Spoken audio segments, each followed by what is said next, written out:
Hi, today is March 31st, 2018.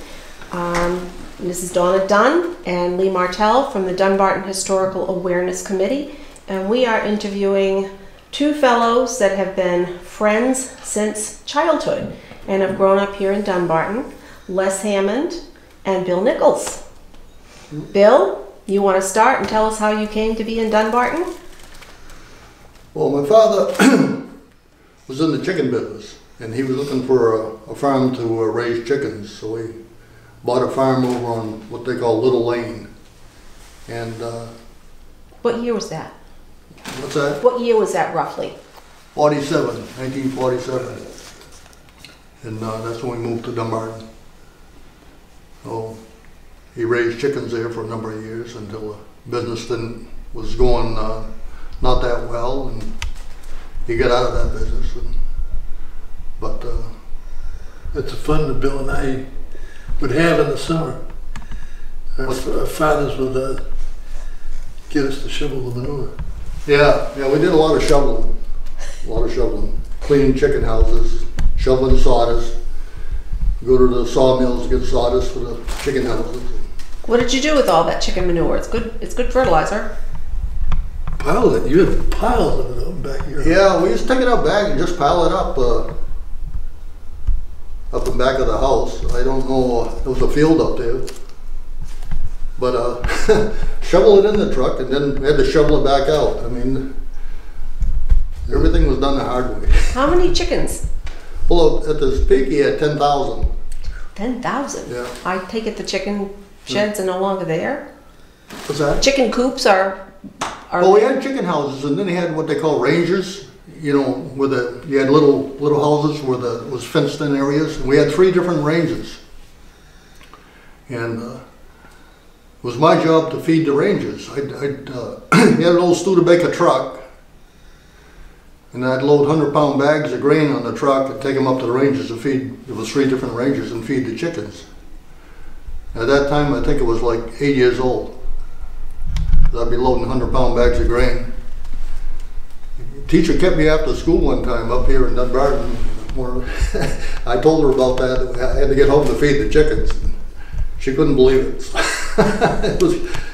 My mother came up and confirmed the story that yeah, he's got to get home and do his chores. So you were kept in school because you misbehaved? Probably. Not sure why.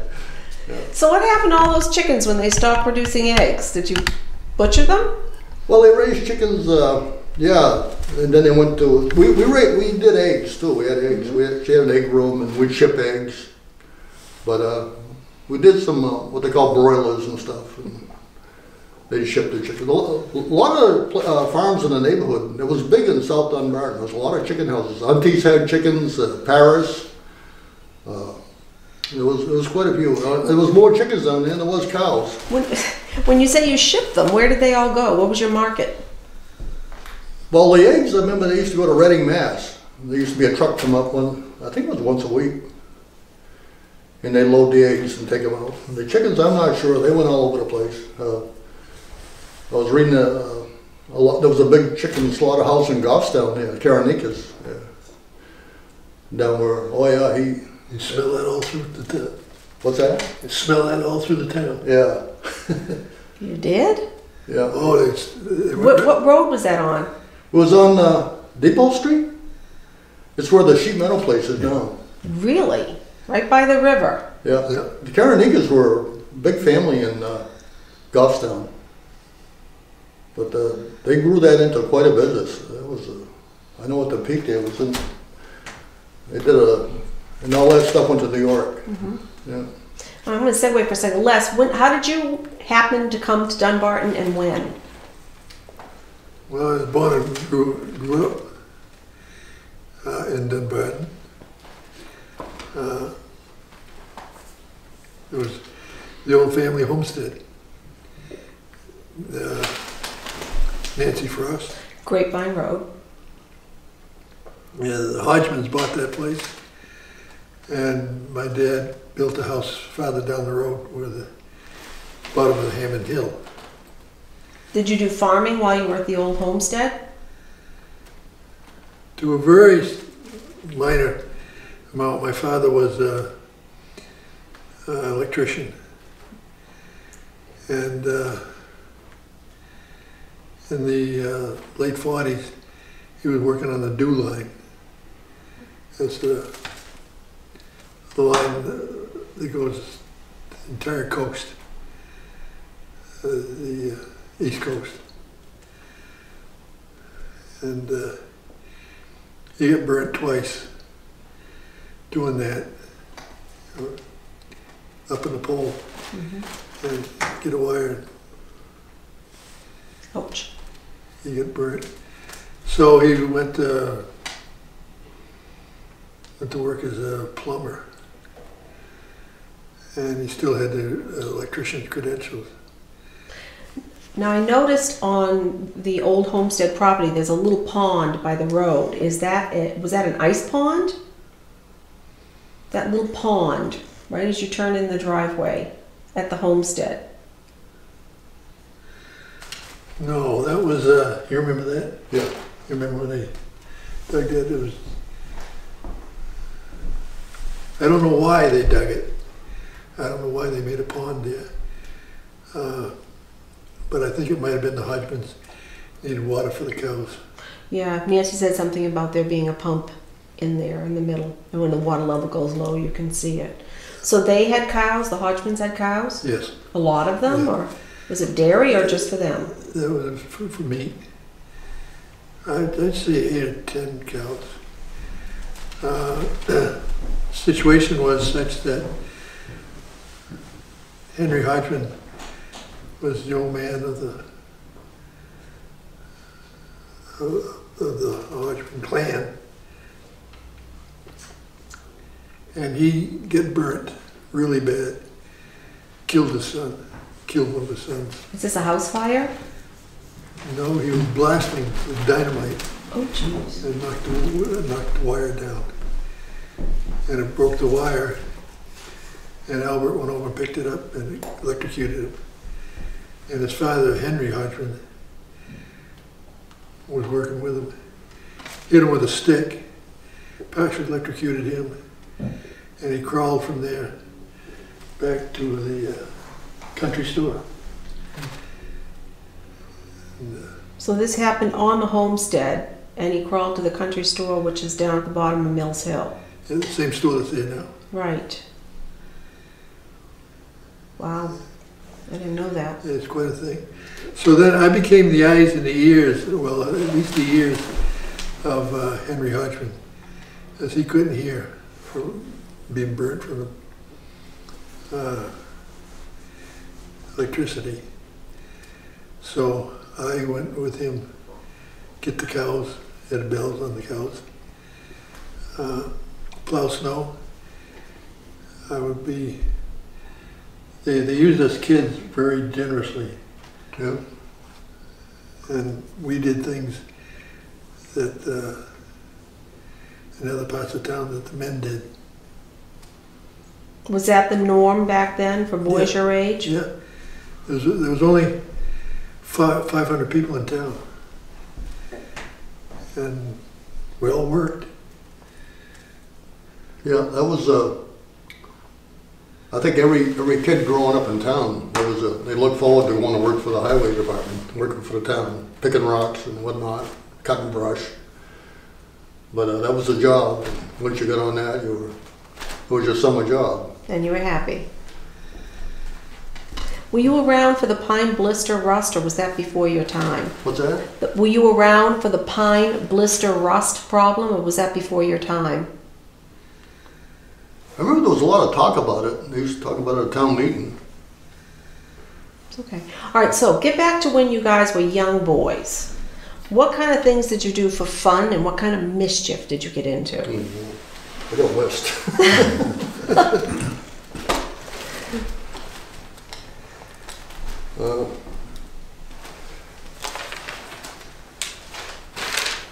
Well, we built a raft down there at, right now I think it's Rodney Doucette's land, maybe not, but we used to call it Grant's Meadow, and the beaver dams, they dammed up a part of Harry Brook, and a lot of people used to go horn pounding there. We built, there was some old logs in there from probably the hurricane of '38.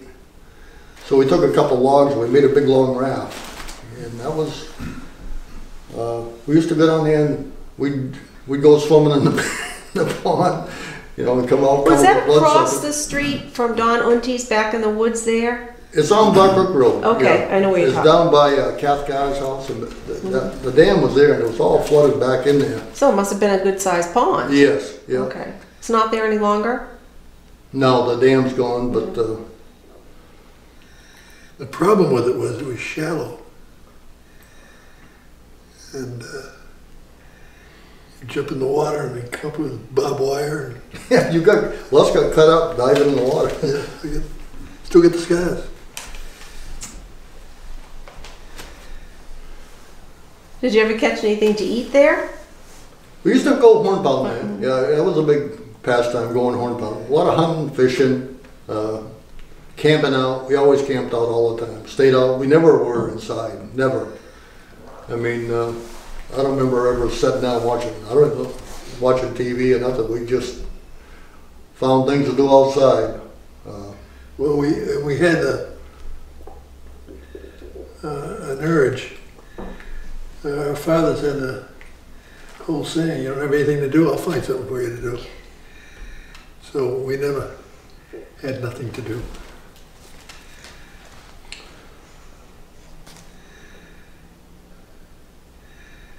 Did you go sliding in the winter or skating? Oh, yeah. Les had a big double runner. That was a big thing. I still get it. You do? Which hills did you slide down? All the roads were covered with snow. You could slide down any hill in Dunbarton. There was no traffic back then, so we'd slide down Barnard Hill. We'd go over to Guile Hill, slide down them hills. I've heard stories of Mills Hill even. We never did that. That'd be so scary. You'd be afraid somebody would come up that main road. Yeah. Well, there's a picture there. It's a rebuilding of Mills Hill. Mills Hill. Down to the center of town, and then north to Gertrude. Did you have pets? Did you ride horses? I had my 14-year-old dog, Twink. You remember Twink? Yeah, your dog. Yeah, I remember him. Had 3 legs. Yeah. How did he lose a leg? That was a cat. Huh? That was a cat. Oh, the cat? The cat had 3 legs? Oh. Yeah. My mother bought a canary, and the cat would hide on the bed. You go flying by, the cat would leap at it and catch it. 3-legged. I don't think the canary was around for very long, was it? No, it wasn't the greatest idea in the world. Did you go barefoot as children? I did, yeah. I remember we used to go barefoot all the time. Yeah. Now, I think it was about, what year, about 57, 58, we moved up to the center of town. We lived up to the center of town where Wilson's house there? Yeah, we lived there for recently sold that. a couple of years. Yeah. And that's when There was a pond behind there. there's a pond behind there, yeah. And I think it was Fred Mills that told us he used to go skinny dipping at noon in school. Yeah, we used to go skinny dipping down there by, across from the store. There's a pond out there. There's a bunch of us used to go out there swimming. We used to ice skate there in the winter too. Is that the little pond on Jean Drive? Yes. Okay. Yeah. But another thing I remember is as kids we played poker with the Hodgmans, which is Henry Hodgman, Horace, and Skip, Louis. Yeah. And they'd rotate around from different houses and I guess Les started out and they thought he got to have a friend with him, so they come to my house. Horace Hodgman, he was a big strapping guy, had a beard, you know, and he come in, I remember asking my mother if I could come play poker with the boys. We didn't have any money, so we had to use our lunch money. You actually used real money? It was just Quarter penny loafer. loafer. Oh, I remember penny loafers. We played really hard because that was our lunch money. Yeah. But we'd go down to Gene Hodgman's, and we'd go up to Henry's and Skip's, and then sometime to your house. And it was quite an event. I hope you won a lot. we tried hard. What did you do if you had no lunch money? You went without lunch? Probably. Oh yeah, many at a time, we went without lunch. And you went to school in the center school when it was 2 rooms. Yes. Then they made it 3 rooms while we were there. Mm-hmm. Were you ever in classes in the library when they had temporary No. classes? No, that was They hadn't after. started that yet. Okay. How many grades were in your class? Well, it started out there was 4. Mhm. 4 in the first, second, then you went to Mrs. Fotlow, which was 8 grades. Then they put the middle room in there. I don't know how they divided it up then. Do you remember how they? So you had multiple grades in your classroom? Yes, You did. yeah, I think it was 332. yeah. Mrs. Hayes, our first grade teacher, she was pretty rough. She didn't take much baloney. And Now you went to 8th grade in Yeah. Dunbarton. Yes, But at some point that changed, and the 7th and 8th graders started going to Goffstown, I Yeah. believe. But that was I don't know after when your that time? They started going to the library first, Mm-hmm. turned that into a, And then when they built the new elementary school, that must be when the 7th and 8th graders went to Goffstown, perhaps. yes, Okay. yes. I know one of our duties when we were going to school there was, we used to go over to town hall for hot lunch, they called it, and I think it was Annie Duluth. Annie Duluth. Annie Duluth cooked the lunch. We'd go over there and lug the wood to heat it, because they didn't have any heat in the town hall. So we'd go over every day and lug the wood up from the cellar so they could get the stove going. And seems though we got in trouble doing that. We pretty much got in Pinch trouble. it off or something. But There's a story about, there was a family, a pretty wild family, about 8 members, the Ganyons. Did you run into them on Legate Road? Millie, Ganyons? Millie Gagnon? Blackman, Millie Gagnon was a Blackman. Remember that? You ever hear about the big family of Blackmans? I know that name was on the They tax lived over on map in Ludgate Hill. the 40s or 50s. Yes. He was a town constable for a while. Okay. His name was Walt Blackman. He was a town constable. And he had a bunch of boys, and Fred Blackman actually had a sawmill in town. They were all sawmill people. Now, the constable came before we ever had a policeman. How did that work? Constables went way back to the 1700s. Right. Did we elect them? I think they were appointed, weren't they? Were they So- elected or appointed? They were elected. They were elected, yeah. So you were around when we transitioned from a constable to a hired policeman. Who was the first policeman? Was it Bill Marshall? Wilfred He's Marshall? the first one I remember, Bill Marshall. Oh, there was, before Bill Marshall was Blackman, Oh, Walt Blackman? Walt Blackman. Yeah. And before that, there was, West Lord was one of the Yeah. constables. What if they had to arrest somebody? Where did they put them? There was no police station. Well, the old story they used to tell me, they made Walt Blackman constable because most of the farmers were from his family. No. And he was a big strapping guy, worked in the woods, and they say he'd be at town meeting and he'd have chewing tobacco running down his shirt. Chewing tobacco all the time. And spit it out. Yeah. Yeah, while we're talking about Legate Hill, just to segue for a second, we heard tell from Don Unti that a Native American, an Indian, used to live on Legate Hill Road, but he moved out of town many, many, many years ago. and Ludgate went- Hill? Yeah. Does that ring any bells at all?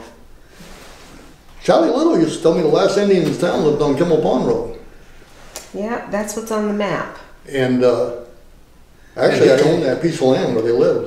For a while. It's down where there's a new house there now. But they brought their chickens up to Charlie's place, and they went to Canada. That's what Don Undy said, is this person went back to his tribe in Canada. Yeah. So maybe he's just got the location mixed up. When I was a kid, I worked for Charlie Little. Do you remember?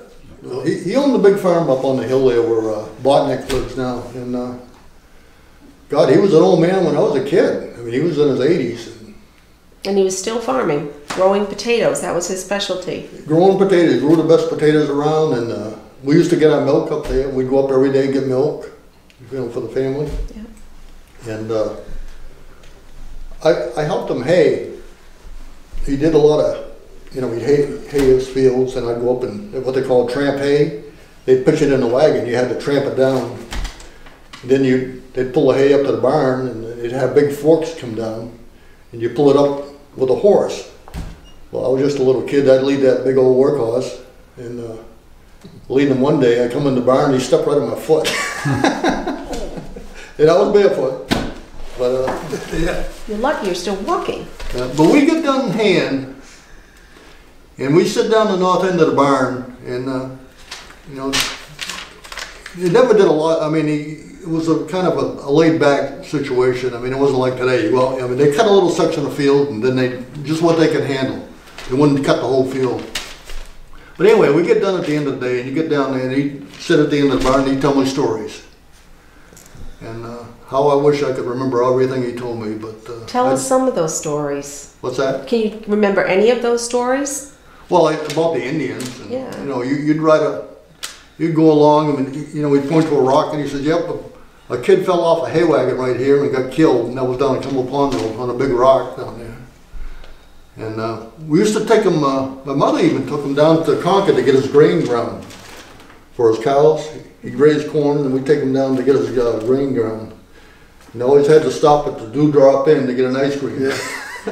You ever hear of that, the Dewdrop Inn? No, what was that? It was down at the end of Clinton Street, right, Les? Yeah, McKee Square. Yeah. At the end, really? on the right. There's a lot of, the old timers will tell you about that. Yeah. Dewdrop Inn, as they call it. Yeah. So you'd have to stop and get an ice cream. I was told he was very intelligent. He moved slowly, but he knew exactly what he was doing. Charlie Little. Yeah, and they didn't have any children. No, he had a sister to live with him. I mean, not his sister, but his wife's sister. Right. His wife was a school teacher, and she taught down there in Grassmere. Well, it's not far. Well, Hoyt Road goes off. Just past that, there was a schoolhouse right there, and that's where he met his wife. He didn't drive a car, didn't have a license, and farm with horses. I mean, there's a lot of farms around when I was a kid still were using horses. He had the last pair of oxen in town, I was told.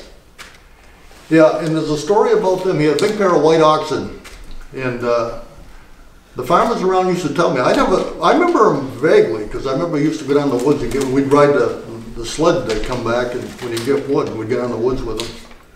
But he could back his horse cart under the barn by just saying G and how. That's how well he had him trained. He didn't have to whip him or nothing. He could back him just by voice signals. Back that cart right under the barn. Were they pure white oxen, or were they like white and black? I've seen a picture of what I was told were his oxen, and those were multicolored. But now that you say that, I think they did have white legs. It seems to me they were all white, but I'm not sure. It was a big thrill riding on that sled with a load of wood. I was told he had a lot of cats. What's that? I was told he had cats. I've seen some pictures, cats and dogs. Well, the horse name was Bessie, and she had a breathing problem or something, because he'd come up and he asked me I'd lead the horse while I cultivated, but he'd be behind him with the cultivator. And God, we'd have to stop every 5 minutes. The horse would be out of breath. I didn't know that. I didn't know that. So, the big thing was, big excitement on that farm was when Jimmy Stone come down and hayed the fields. They did the whole thing in, a couple days? Yeah. it would take all summer to hay them fields, and he did it. Jimmy did it one day, and that was quite an impressive move. It's too bad Charlie Little didn't leave any written notes or stories, because I understand he was a very interesting man.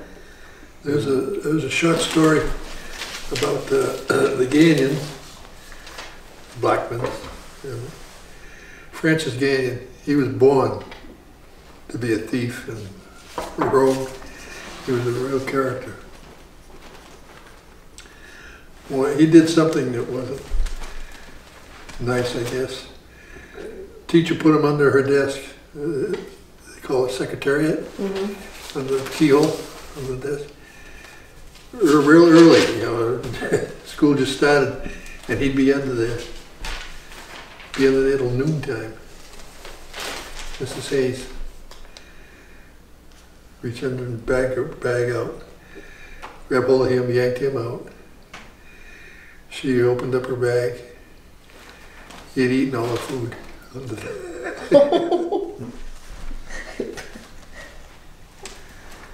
Yeah, Charlie Little was actually the first outside job I did other than working on my father's farm, working for Charlie, and just a little kid. Now, how'd you get there? Ride a bicycle? No, right up the road. Right up the road? Oh, yeah, that's right, because you were Yeah, right up the road. I worked for Frank Upton, and I worked in the center. They had a test center, a test service center area. I was reading about that. It was in the old Bunton Yeah, house. Agnes Marshall used to be kind of in charge of that. What was And I that worked all for her. about? What was that all about? They'd correct, you know those little tests you get like SAT where you fill in the blanks? Yes. Yeah, they'd correct them there. And package them up and send them back, and I used to help box them up and stuff. And I worked for Agnes Marshall up there. I worked for Peg Sampson. Now, Peg what'd you had the do for local- Peg Sampson? What'd you do for her? Oh, raking leaves and stuff. She wanted to get the restaurant going again. She Was a that little- at the tavern? Yeah. Okay. Get things going again, and I'd go up there, rake leaves, and do odd jobs for her. She had an old car out back in a shed, and she said, "Well, I'll get that car going." And she says, "We'll be able to go get groceries so we can get the restaurant again." Of course, she never did, but she was kind of an ornery old lady, old Peg. Her husband's name was Jerry. She'd sit down with you and have a beer right with you. Yeah, and of course, when we were going to school, that was a big. There was always stuff going on there. The road crew would go there first, and start off, and they'd stop there for lunch. And, Someone used to call it Jerry's Beer Parlor. Maple Lodge, Maple Lodge, but and they had a big sign that says "Beer sold here." yeah. Yeah, but that was the hangout for the road crew, and I almost think it was a must that you had to be a drinker to work for the town. Drink a flower, everybody was. Seemed like it, yeah. I was told Mabel Gould didn't like that, so Walter Gould usually did not go with the crew afterwards to the beer parlor. Yeah. He stayed home. So Mabel didn't like him going. Because they had dances in the town hall, and they all go over there too for a beer afterwards. And that was a big part of our growing up too, was dancing. You know, we started dancing at Stark Mansion, doing square dancing. And it was, once in a while there'd be some dances at the town hall, in the upper hall, there'd be some hall. But the regular dance they had, I think they had a dance every Saturday night there for a while, didn't they? Yeah. The Stark Barn? No, up to the town hall. Oh, the town hall? Yeah. Okay. And that was a big event. People come from all over to go there. But What kind of music? Country western. Country Western? then the Stark Mansion, they had because Bob Boynton's father played in the band down there, and he ran it, right? Yeah. Was it Jesse? Yep. Jesse Boynton. Yeah, Jesse. And his wife Margaret. They ran like a restaurant there too in the mansion, and boy, she could cook. She used to make the best donuts and sandwiches. Huh? Remember they'd sell it in a mission at the Stark Mansion. Now, was there also a dude ranch down near? The Hideaway Ranch. Yeah, the Hideaway. Was that dances or country western? What was I think that? it was mainly, I don't think they danced there, it was mainly just like a jamboree concert thing with country music.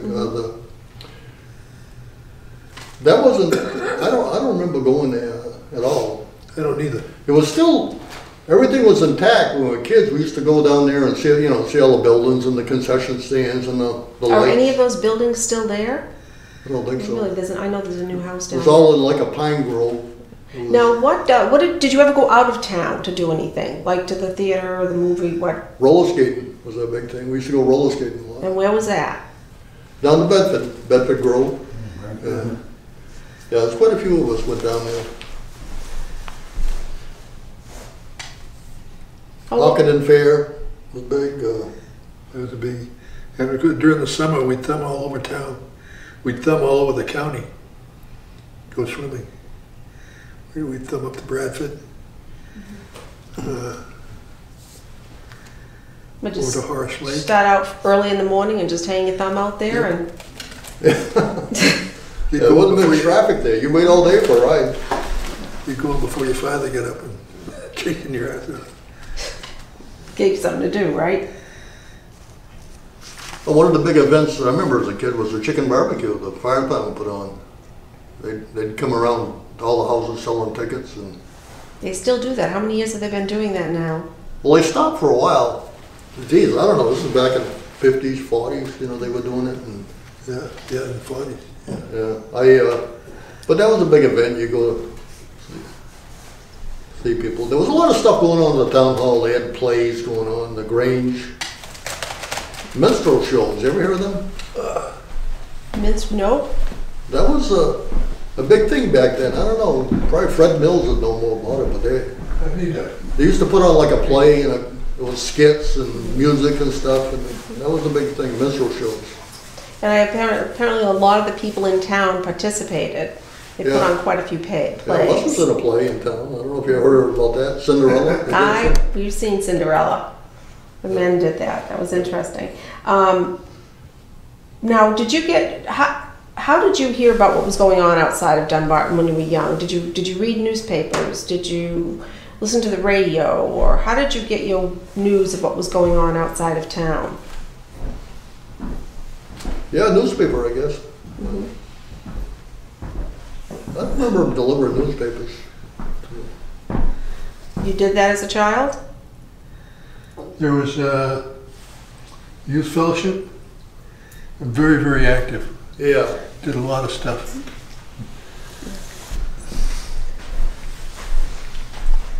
They did a lot of stuff. In addition to normal. Okay, roller so skating. we're going to wrap this up. We'll probably get together again. But in general, how do you both feel about your time growing up in Dunbarton? Well, look back on it and say I wouldn't change it for the world. It was such a nice, healthy thing. And then you look at the other side, and there was only 500 people in town. And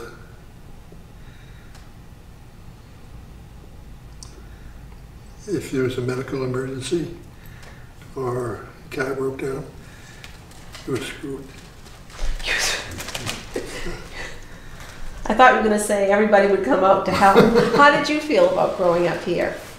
Well, I don't think I could. I don't think you could trade it for a better experience. I mean, it was just a great place to grow up in. You could ride up and down the road, and you knew everybody in every house. You didn't really know them on a personal basis, but a lot of them you did, and you knew everybody's name anyway. And a real small town atmosphere. A lot of farms back then. People, had half a dozen cows and hauled their milk to dairy. It was a good experience. I don't think I'd trade it for anything.